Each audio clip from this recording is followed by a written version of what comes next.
Assalamualaikum warahmatullahi wabarakatuh. Waalaikumsalam. Kodibot, you and I I can can do do it. Jumpa lagi dengan kita, bro dan sis di Kodibot, you and I can do it. Wah, seru sekali nih. Kayaknya siang hari ini kita kedatangan tamu untuk di sesi podcast kali ini, yaitu ada sis Sela. Iya, Wah, benar nanti sekali. lengkapnya siapa nanti boleh ya kita Oke. diskusi. Nah, pada siang hari ini ada topik yang menarik nih berkaitan dengan program digitalisasi kita. Ada berkaitan dengan apa itu data scientist. Nah, kebetulan sis Sela ini adalah seorang data scientist pionir ya. Sementara ini satu-satunya di UTR yang mengawal juga di proyek digitalisasi. Iya, Betul gitu ya? benar sekali, Sis bro. Sela?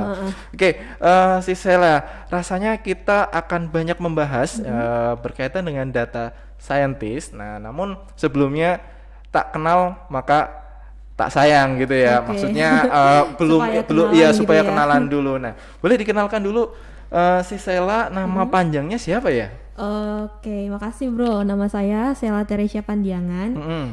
Biasa dipanggil Sela gitu aja sih. Panggil Sela, luar biasa. Oh, agak panjang ya namanya ya, luar biasa. Ini berarti dari Medan ya berarti ya? Oh ya, kalau aslinya dari Medan, cuman orang tua di Pekanbaru sekarang. Oh, Pekanbaru. Iya, Nah, bener, tapi kuliah di Di Jogja. luar biasa. Medan, Pekanbaru dan Jogja. Jogja, Oke, dan bener. sekarang di Jakarta. Jakarta. Oke, nomaden ya. Iya, bener, Oke, bro. siang hari ini kita akan mendiskusikan tentang posisi Mbak Sela, Sis Sela sekarang ini, yaitu sebagai seorang data scientist. Nah, kalau kita ngomong data scientist, itu apa sih sebetulnya di data scientist itu untuk saat ini lagi booming nih, Iya, benar sekali. lagi tren banget nih ya untuk jabatan atau posisi tersebut di sebagian besar perusahaan-perusahaan besar ataupun mulai dari kecil sampai besar nih. Kira-kira apa ya data scientist itu ya, Sis Sela ya? Gini bro, jadi data scientist sebenarnya banyak artinya sih, tergantung dari tempat kerja ataupun dari definisinya, Oke. ataupun dari sebenarnya di realita itu seperti apa gitu ya. Jadi kalau secara ilmu kan data dan sains gitu ya. Data dan Sains sains. itu ilmu, Iya, betul. data berarti ilmu tentang sekumpulan data. Nah, biasanya itu kita itu untuk mengaplikasikan data scientist itu pakai ilmu ekonomi bisa, ilmu sosial bisa, Oke. bahkan ilmu seperti ilmu matematika, ilmu statistik seperti itu. Waduh, berarti kalau kita udah ngomong data kemana-mana ya sebetulnya, Iya, bener. tidak melulu berkaitan dengan hal teknis Iya, saja bener atau sekali, rujukannya adalah ke ilmu-ilmu teknis, tetapi menyangkut ekonomi, bahkan sampai kalau yang terbaru-baru ini adalah data tentang COVID-19 misalkan. Nah, Iya, itu bener juga sekali. diolah berarti ya di data scientist. Nah, saya penasaran sebetulnya data scientist itu mengapa baru-baru ini ya booming ya? Sebenarnya itu booming udah lama sih di Oh, luar sudah negeri. lama. Oke. Iya. Oh, di luar negeri. Cuman balik lagi ya, kita kan teknologinya biasanya mengikuti atau adopsi dari luar negeri ya bro. Oke. Jadi apa yang ada di luar negeri, perkembangan bisnis menggunakan apa, kita ngadopsinya sekarang seperti itu. Oke, nah kalau ini data scientist tadi, tapi kalau kita lihat di luaran dari istilah, ada data scientist, ada data engineer, Iya, benar. ada juga data analis, Iya. data mining. Waduh, itu data semua nih Iya, ya. Tapi banyak sekali ya. sebetulnya apa sih perbedaannya? Mungkin dari data science, data apa tadi analis, Analis dan ada data juga data engineer, engineer, benar. mungkin tadi ada juga data mining yang berkaitan data juga. Iya, Sebenarnya apa itu ya, Sis Sela ya kira-kira ya? Bisa dijelaskan mungkin secara ringkas dan yang tidak terlalu teknik banget supaya teman-teman juga yang mendengarkan bisa lebih paham ya. Sebenarnya gini sih bro, jadi sebelum perusahaan punya data scientist atau data analis, itu harus ada sebenarnya data engineer. Oke. Data engineer itu dia itu yang mengubah atau memperbaiki warehouse data-data di suatu perusahaan seperti itu. Oke. Misalnya dulu datanya manual Excel, Uh-huh. sekarang menggunakan database baik dari Microsoft seperti Azure, Hadoop dan lainnya seperti itu. Oke, mungkin satu-satu. Iya. Berarti awalnya ada data engineer dulu yang Uh-huh. dia merapihkan data-data Iya, di benar. perusahaan dulu lah paling tidak. Datanya benar. Nah, setelah datanya benar, terus Setelah data benar, nah disitulah peran data analis, data scientist, oke. bahkan bisnis intelijen gitu. Bahkan sampai bisnis Mau intelijen. dibawa kemana sih data ini? Apa sih tujuannya gitu? Mungkin misalnya di bagian marketing perusahaan tersebut ada kesulitan nih ngambil keputusan gitu. Iya, Nah, iya. dari data-data yang udah dirapikan data engineer tadi, biasanya data analis ataupun data scientist itu biasanya ngolah data tuh menggunakan sesuatu atau program sesuatu gitu ya, seperti Power BI atau Tableau Oke. untuk memvisualkan seperti itu. Nah, itu yang siapa nih? Yang analis atau yang scientist? Atau sebetulnya setelah engineer analis dulu baru scientist, atau bisa langsung dua-duanya atau boleh salah satu? Sebenarnya itu bisa dua-duanya Bisa sih, Bro. dua-duanya. Tapi bedanya di sini data scientist dan data analis. Biasanya data scientist itu keputusannya itu bersifat long term gitu ya. Oh, long term, Misalnya jangka panjang membuat ya. predictive machine learning gitu ya. Kan itu Oke. long term ya.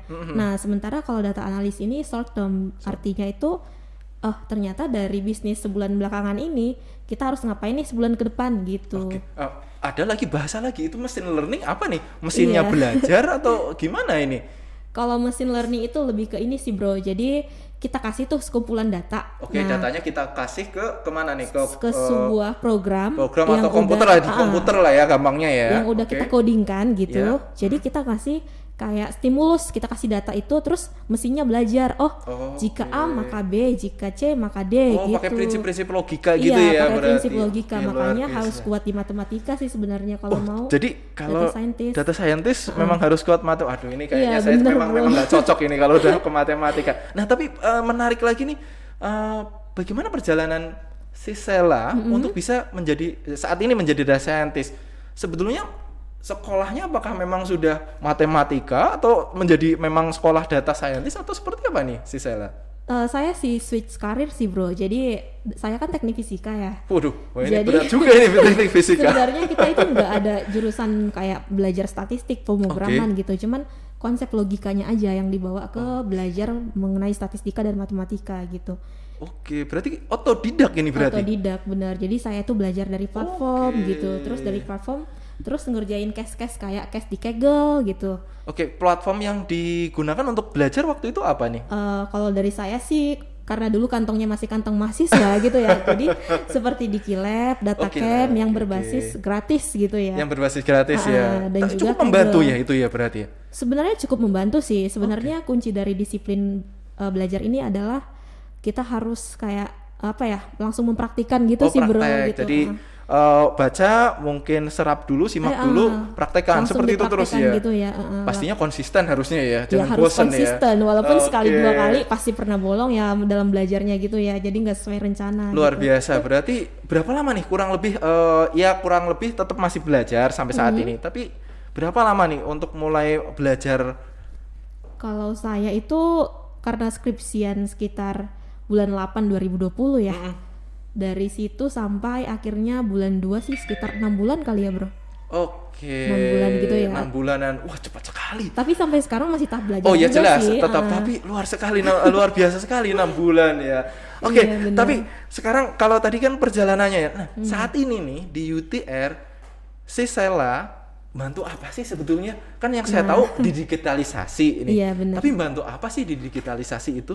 Kalau saat ini karena kita masih sistem development database gitu Oke. ya. Jadi kan data kita masih belum rapi tuh sebenarnya.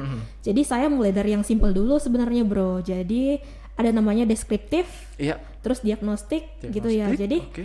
lalu ada namanya preskriptif dan prediktif gitu Prediktif, ya. oke. Kalau saya masih sampai deskriptif diagnostik. Jadi Deskriptif. istilahnya dari data-data tadi apa sih hubungan data yang satu dengan misalnya bisnis yang terjadi saat ini, itu kan diagnostik Oke, ya. keterkaitan antar data ya berarti Iya, ya. benar. Jadi kita mempelajari pola-polanya gitu, Bro, biar nanti ke depan ternyata customer kita itu biasanya dia itu transaksi itu pada bulan keberapa gitu, transaksinya apa gitu. Oke. Nah, setelah dari situ pihak sales dan marketing tahu ya kan, Bro, mau ngapain ke depannya, seperti itu sih.